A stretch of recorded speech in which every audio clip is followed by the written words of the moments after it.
আসসালামু আলাইকুম। এইমাত্র সৌদি আরব থেকে আসলো ঈদের চাঁদ নিয়ে বিরাট বড় ঘোষণা। সবাইকে জানাচ্ছি অগ্রিম শুভেচ্ছা, ঈদ মোবারক।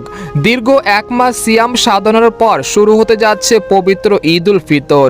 আর মাত্র সময়ের অপেক্ষা, তারপরই দেখা যাবে 2026 সালের পবিত্র ঈদ উল ফিতরের চাঁদ। এছাড়া এবার 29টি রোজা হবে নাকি 30টি, এই মুহূর্তে সৌদি আরব থেকে কি খবর এসেছে, এছাড়া ভারত ও বাংলাদেশে ঈদ কবে হতে পারে, আরো বিস্তারিত জানতে ভিডিওটি সম্পূর্ণ দেখতে থাকুন।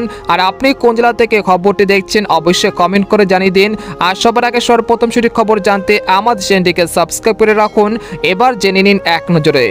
পবিত্র রমজান মাসের শেষ প্রান্তে এসে এখন সবার দৃষ্টি শাওয়াল মাসে চাঁদ দেখার দিকে। এ বিষয়ে আজ সন্ধ্যায় সৌদি আরবের সুপ্রিম কোর্ট দেশটির মুসলমানদের চাঁদ দেখার আহ্বান জানিয়েছে। সৌদি আরবে আজ চাঁদ দেখা গেলে আগামীকালই সেখানে পবিত্র ঈদ উল ফিতর উদযাপিত হবে। আর চাঁদ দেখা না গেলে রমজান 30 দিন পূর্ণ করে 20 মার্চ শুক্রবার ঈদ পালিত হবে। এদিকে বাংলাদেশ সহ ভারত ও পাকিস্তানে 20 মার্চ সন্ধ্যায় ঈদ উল ফিতরের চাঁদ দেখার সম্ভাবনা রয়েছে। সে অনুযায়ী 21 মার্চ শনিবার এসব দেশে পবিত্র ঈদ উল ফিতর উদযাপিত হতে পারে। আবহাওয়া অনুকূল থাকলে শুক্রবার সন্ধ্যায় দেশের আকাশে চাঁদ স্পষ্টভাবে দেখা যেতে পারে।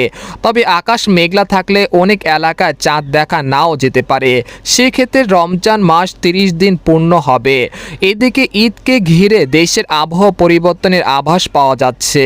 আবহাওয়া অধিদপ্তরের পূর্বাভাস অনুযায়ী ঈদের দিন রংপুর, রাজশাহী, ময়মনসিংহ, সিলেট ও ঢাকা বিভাগের উত্তরাঞ্চলে ঝড়ো হাওয়া ও বজ্রসহ বৃষ্টির সম্ভাবনা রয়েছে। এছাড়া খুলনা, বরিশাল ও চট্টগ্রাম বিভাগে হালকা থেকে মাঝারি বৃষ্টি হতে পারে। সব মিলিয়ে চাঁদ দেখা সাপেক্ষে এই বছর ঈদ উল ফিতরের তারিখ নির্ধারিত হবে এবং এবারে ঈদ বৃষ্টিমুখর হওয়ার সম্ভাবনা রয়েছে।